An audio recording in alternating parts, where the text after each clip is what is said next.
Hey guys, welcome back to another episode of Rebel Tea House. I'm your host, Figured Base. Super happy to be here. And I have a super awesome special guest with us today, Ryan Condon. I'm so excited to ask you all these super awesome and some spicy questions in there. So please tell us about yourself. Yeah, hello. Thanks for having me on. I'm Ryan. I'm a professional MTG player, I guess, however you want to define that. I've been playing on the professional scene for the past year or so. I am a member of Team Sanctum, which I'm sure we'll talk about and get into. Wonderful team. But yeah, I have been playing Magic since I was about 13 or so, and just love it. Really love it. I've been a long time limited player. I actually didn't really play competitive constructed for a long time until I've sort of had to this past year for the Pro Tour. And other than that, I live in Brooklyn, New York. I have another roommate who's also into competitive Magic. Her name's Maura. And another roommate, Derek, who does play Magic, although doesn't play it nearly as competitively as we do, so that's kind of funny sometimes. We forget that our other roommate also does play the game. Yeah, that's a little bit about me.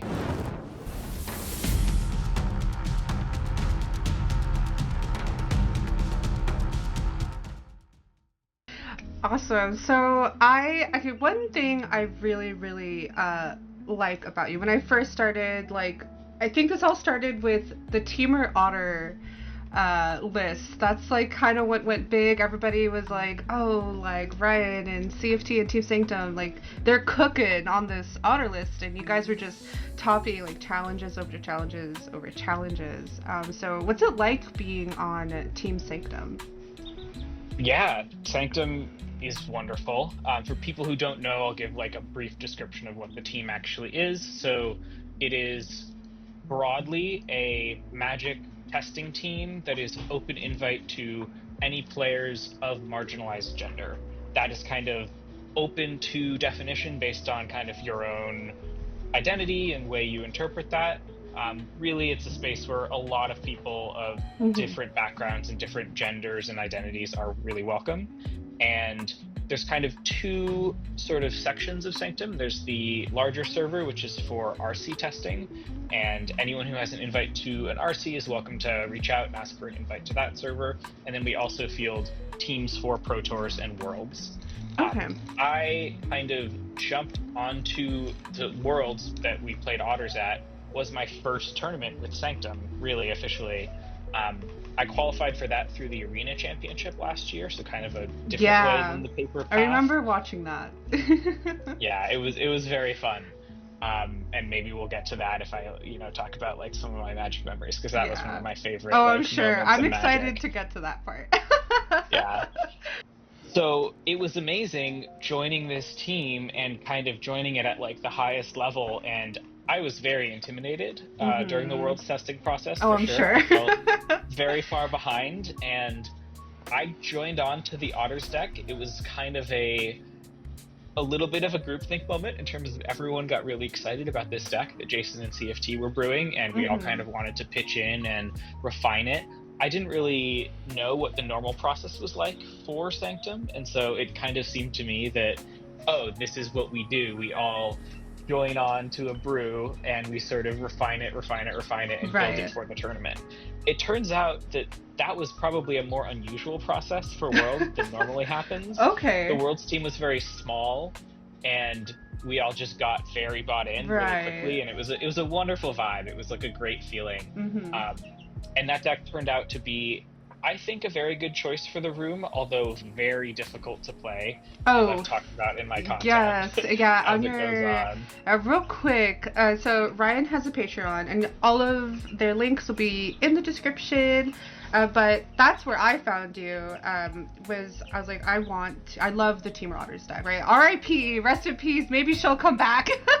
Maybe. Yeah, still, But I would call it still a viable deck, but definitely not like a tier 1 deck. Yeah, definitely not a tier 1. But it's a very high skill ceiling deck to pilot.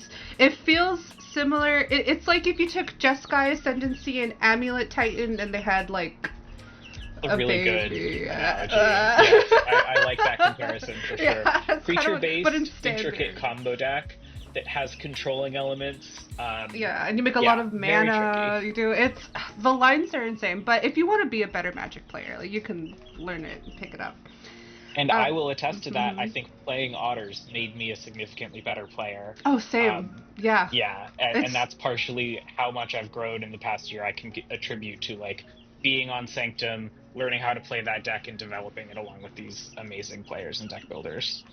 So speaking of your Patreon, you offer free coaching services to marginalized members in the community. Can you tell me more about that and why you do that? Yeah, for sure. So this was kind of part of a restructuring of my Patreon that I did before the last Pro Tour. I had only really started to get like a significant following on there after Worlds, when this Otters deck kind of became really popular and people were really interested in it. And I had done the best on the team at Worlds, so I kind of wrote the guide for the deck. And I wanted to start having a model that was potentially at least going to be more sustainable for me as a like professional player, and having like a system where I could have a consistent base of subscribers to my writing that would support me, but also I've always wanted to give back and try to do good things in the Magic community. And so when that happened, I was like, okay, how do I do both of these things at the same time? I increased the subscription tier for like how much people pay monthly on Patreon, and I made it so that I was no longer publishing all of my articles for free, but in exchange for that, I started offering free coaching, kind of gated by like my availability and my ability to provide it, because when I'm in the deep testing process for a Pro Tour, I'm not always going to be as free. But if someone reaches out to me, I will put them on a list and I'll get back to them later. And anyone who feels like they are not the typical person who is always welcome by default in the Magic community can feel free to reach out to me, and I will happily at least do like an hour of coaching with them, if not more, if they are interested in it. I kind of just wanted to give some kind of service to help make people feel like they are welcome in specifically the competitive scene. Because I think there's a big difference between that and the casual Magic scene, which is a lot more diverse.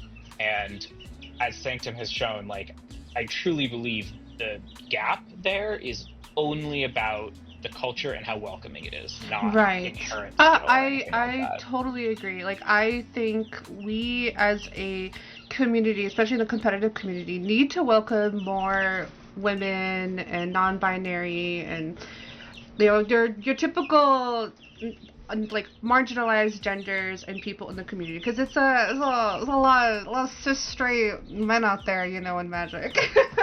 And, absolutely, and like and we I need am more. Also, I we think, need. I'll just say I think I am someone who still exists in that like presentation a lot of the time, and can feel much more comfortable in these competitive spaces. I kind of grew up as like a white teenage boy in Magic, and like my own personal gender identity is significantly different from that now, but in terms of how I like exist in the world socially, it is still pretty similar. And for a member of Sanctum, I feel like I can be a little bit more like bridging the gap there. Exactly, that's exactly the way to put it. Because I mean, like, speaking of, like, we just had our now second woman to win a regional championship. Our friend Jennifer in the past Rose. Couple months. I know. I love seeing it because Jessie won not Hartford, or Portland. Jessie Oregon. won Charlotte. Oh, Charlotte, right? Charlotte. Yeah. On Grinding Breach. Yeah. Love that for you. On an LCQ. Crazy. Incredible. Incredible. Like, in terms of like sports stories Yes. or whatever, And, one of the best I've ever heard. Yeah, and then Amazing. Jennifer's story, like the same thing. I don't know if she's told you how like she managed to get there. It was her first It was her RCQ, first RC, right? Her first RCQ, I think. And then she went there. She only got onto the RCQ because no one else was playing standard. She's like, oh, I guess I'm just gonna join this RCQ, and then she wins it. Goes to the RCQ. Her first one has like insane imposter syndrome. She's like realizing playing a deck that she doesn't recommend to anyone. Yeah, she's just like, oh, I guess I'm just here for the vibes. If I win a single game, I'm happy. Wins the entire thing. Like, yeah. I love that. Like, at least the women have like the best story.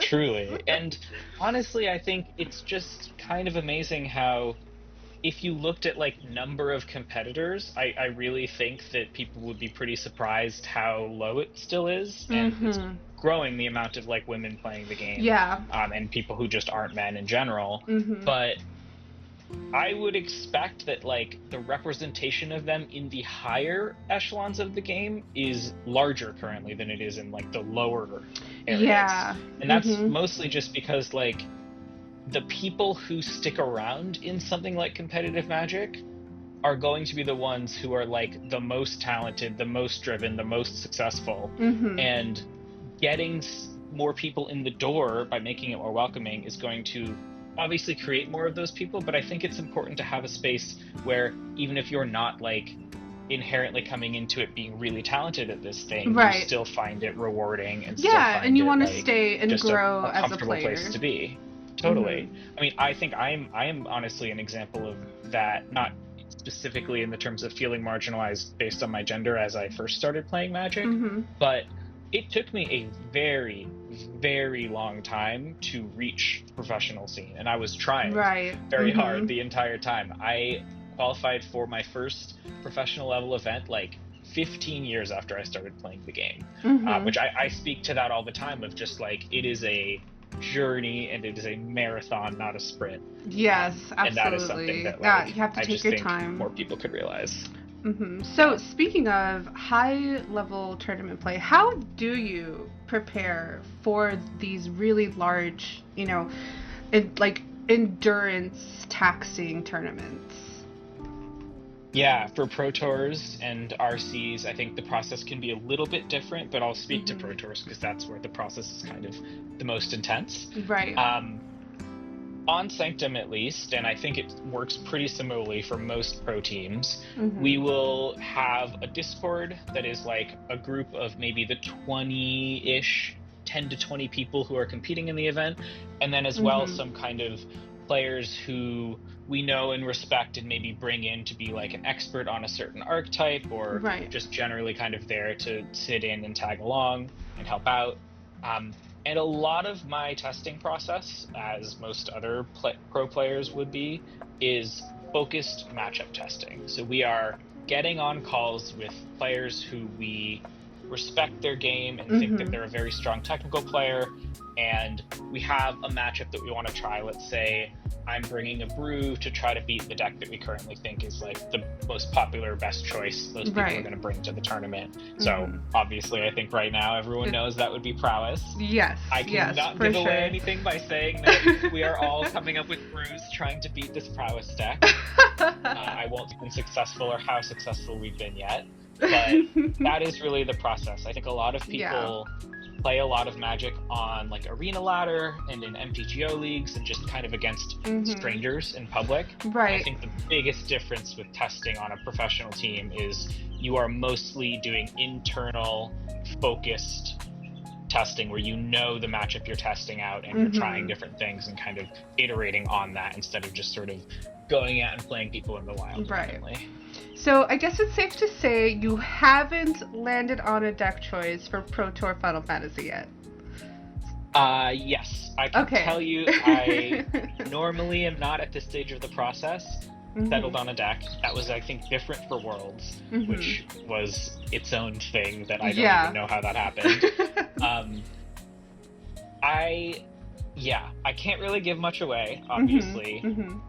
generally, I will say, yeah, like, we expect a lot of people to bring prowess. We are trying to come up with ways to sort of respond to that and bring something that would be like an exciting choice. And unclear yet if we're going to succeed. I have more thoughts, but I shouldn't share them. Yes, and we respect that. I do love how Sanctum has kind of had this moniker of they're gonna bring this crazy brew that no one's gonna expect, and everybody is like on like pins and needles, excited to see what deck that Team Sanctum brews up and brings.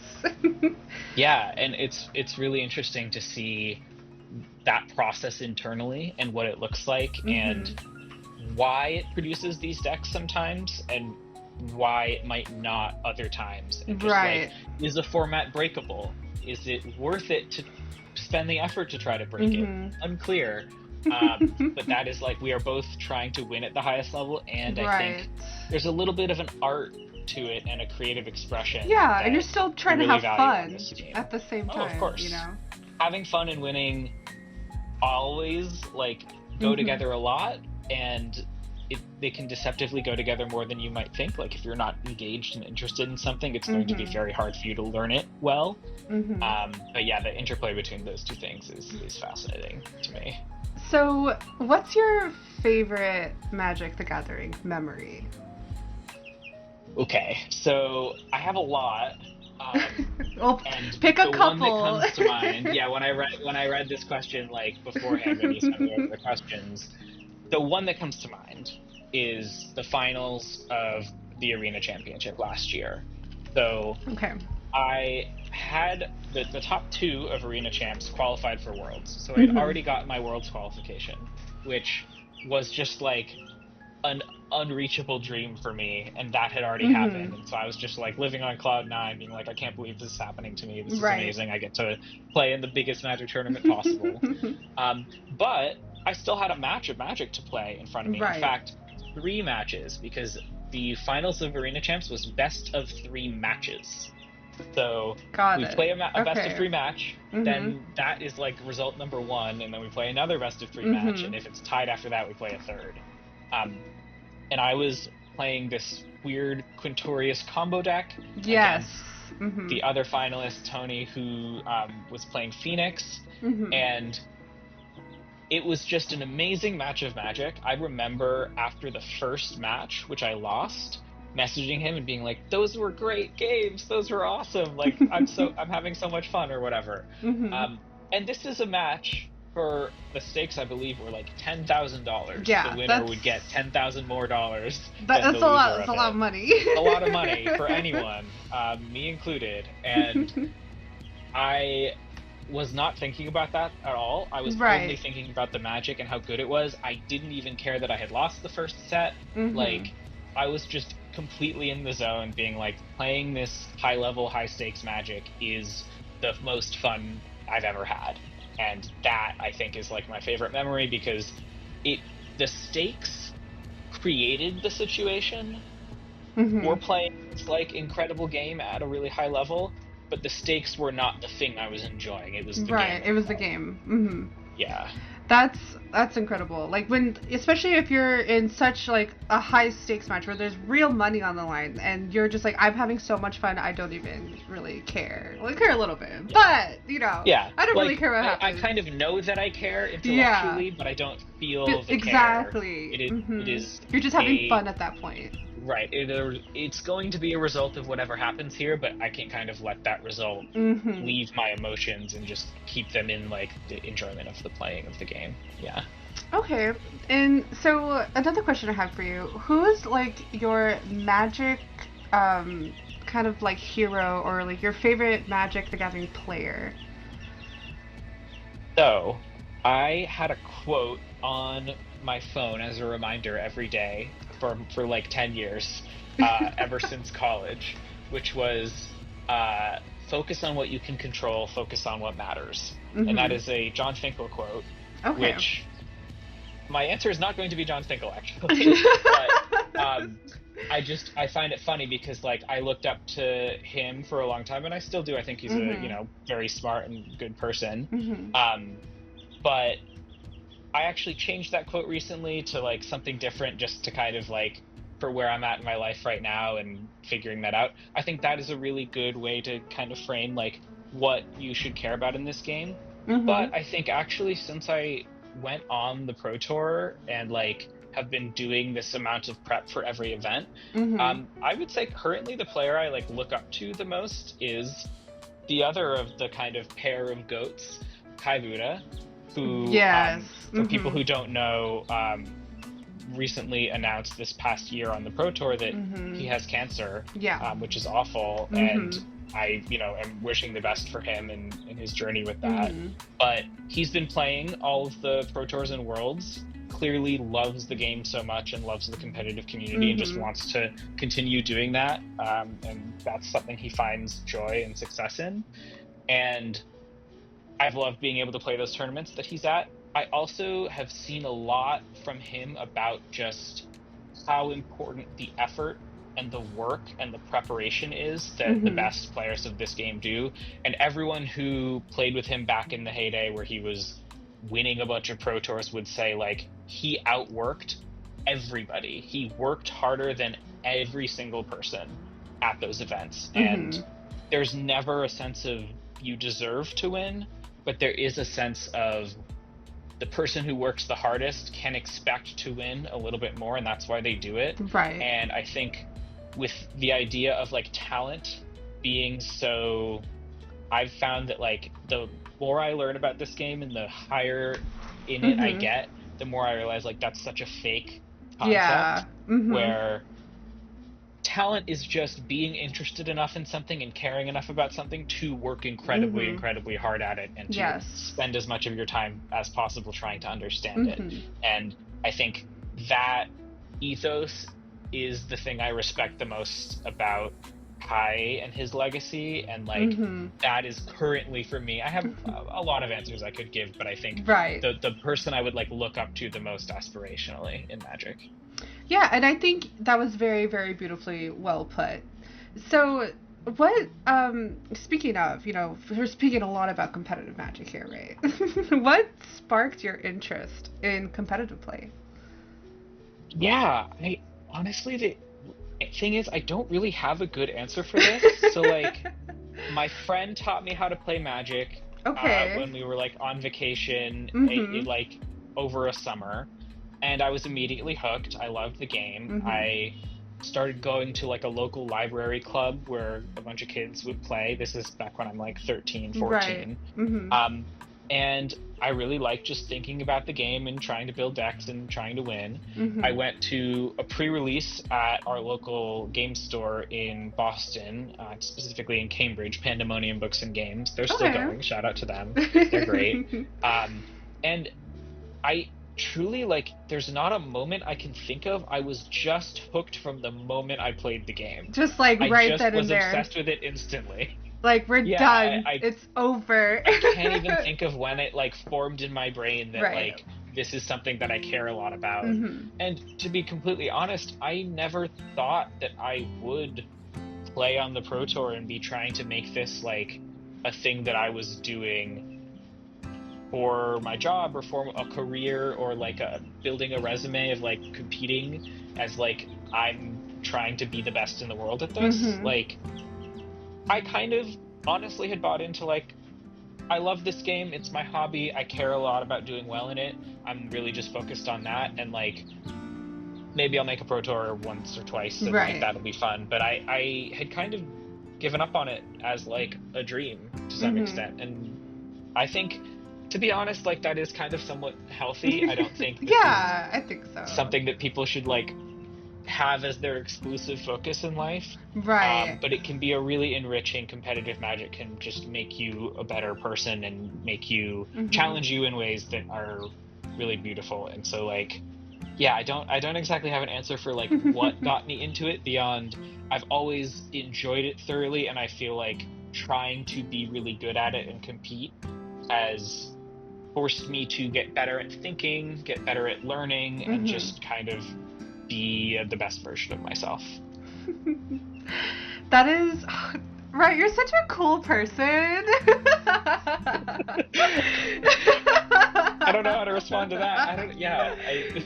No, it's just fun. I think Like, it's the just game's so. just great. Yeah, I think it's just so. the best game ever made. I just wish we had more, because Magic has like that stereotype with some of their players who just are really salty, or they give the game a bad rap, or they give the players a bad rap, and like it's really refreshing knowing, and I know that's like not always the case, but it's really refreshing to know that there are people who are at such that are such at that high competitive level that are just like decent human beings. They're not going to be super salty. They're not like going to be trying to gatekeep you out of the game.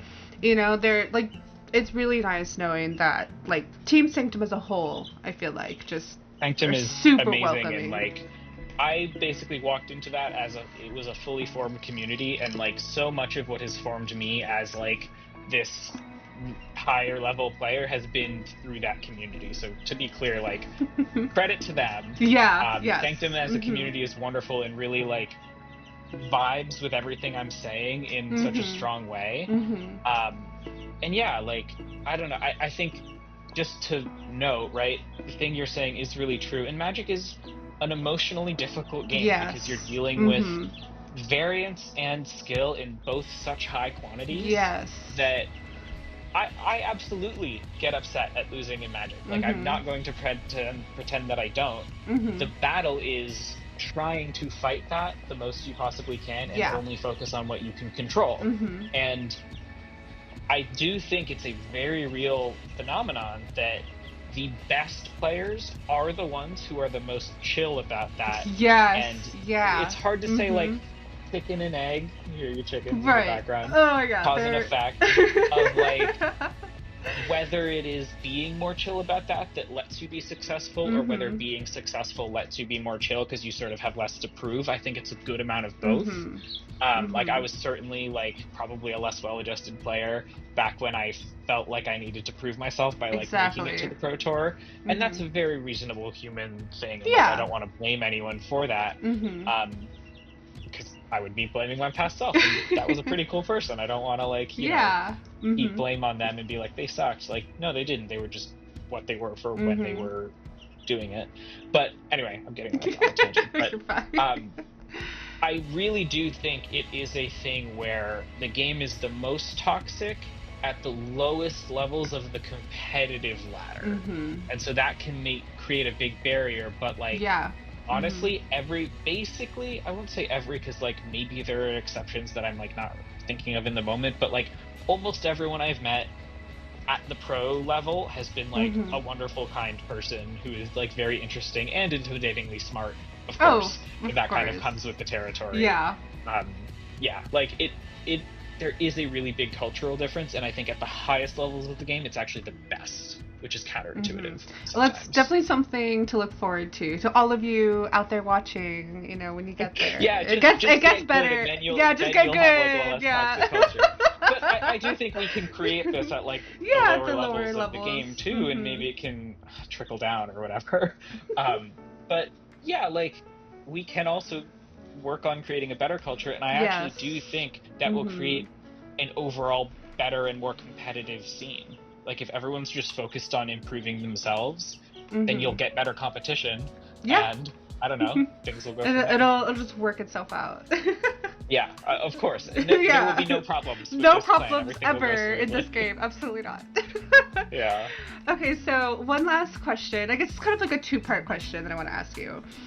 So what's your favorite memory from a tournament? Like your best win, or your toughest loss, or even like a game that came to a draw? I have a sort of 2-in-1 answer to this question. So, the year is, I don't know what year, 2013, something like that. I'm playing in a sealed Grand Prix, which at this time I basically only played limited. It is round, I think, like 7 or something. I am sitting at 5-1, and I'm making this up a little bit, but this is roughly what I remember. And I look at the pairing and I see Shuhei Nakamura is my opponent. Someone So you of course mentioned this earlier. this teenage kid is like, Yeah. oh my god, holy shit, I'm playing against a pro. Not only a pro, but like a Hall of Famer, one of the most notorious for crushing limited, like pretty big name. one of the most intimidating opponents you could play. Of course, Shuhei's incredibly nice at the table. He doesn't speak great English, but he's like super communicative and very like, yeah, great to meet you. I'm so glad to like play you. And in the match, I am somewhat ahead, and I'm trying really hard in my brain. I'm telling myself like, okay, don't fuck this up. Don't make a stupid decision. Like, don't, embarrass yourself. And I leave back 2 creatures so that if one of them gets killed, I can chump block with the other one on Shuhei's like large creature. And when Shuhei attacks with that creature, I immediately block with both of my chumpers, which they're both gonna die. There's no reason for me to do this whatsoever. It's like on the face of it, completely terrible play that no one would make if they were actually thinking for half a second about what would happen. And the reason I made that play was because in my brain, all that was going through my head was leave back 2 blockers so that you don't get blown out. Make sure you're playing smart, leave back 2 blockers. And then when Shuhei attacked, I was like, I left back these 2 blockers to block. Which I think just encapsulated, like, I was so in my head about playing this high-level opponent. What I was more worried about was not embarrassing myself and actually playing the Magic that was in front of me. And just psyching yourself out, Yeah, exactly. And so I lost, partially, I think, because of that play. And I was, like, very upset about it. I actually wrote about this in my college essay, like my Common App college application essay. That I wrote about that moment and how formative it was for me. And then later, this past year at Worlds, round something like 14, it was like 2 or 3 rounds before the end of the tournament. I was still in contention for top 8 at the time, and I get paired against Shuhei. So I get to get the rematch against him. And I don't remember exactly what happened in that match. It was Otters versus Temur mid-range. He had kind of a weird list with Azure Beast Binders that they had brought that I thought was really good for the event. And I honestly don't remember much about Shuhei in that match. I just remember what the match was like and how the cards and how they were interacting. And Otters had a plan. I had prepared for it. I knew exactly kind of how we were going to accomplish that plan. I lost game 1 because I flooded out. Didn't really get to me, and I won some really intricate and complicated game 2 and 3. With just, as like, you really do with Otters. Knowing my plans. And just after that match, I just like was like, okay, I can see how far I've come. I can see so linearly like my development, not just as a player, but like as a person, about feeling like I belong and not getting psyched out by playing against someone I really respected and just focusing on the game itself. And yeah, that I think is like, it's not maybe my favorite Magic memory because I've had more interesting or like better matches, but that I think 2 and 1, like, it just like ties together. Like, loss in my, it just ties together so that was a really well. Special one for me. Yeah. Well, this was lovely. Thank you so much for chatting with me. It was so much fun. Absolutely. Guys, I hope you guys enjoyed this. Let's stay tuned for some more interviews. We might get Jennifer on here after you. Maybe. Stay tuned. I'll definitely watch that. Oh yeah, it'll be fun. But yeah, links in the description as always. Check out Ryan on all of their socials, on Blue Sky, on Patreon. You can get access to their Discord, which I'm in. Super fun Discord. It's free to join. Everyone should feel welcome. And I stream sometimes in there. I streamed Final Fantasy Early Access drafts yesterday. That was really fun. That was a lot of fun watching, even though I feel like maybe I brought a little bit of bad luck to that. That's just a good joke. I mean, we had to keep going with the bit. I think 2 times you had said, surely they don't have the second counterspell, and then they immediately have the second counterspell. That's commitment. That was totally my fault. But yes, please go check us out. Also check us out, The Rebellion. All of our links are in the description. You can find me at Figured Base across every single social media account you can think of. But I'll see you on the next time, guys. Cheers!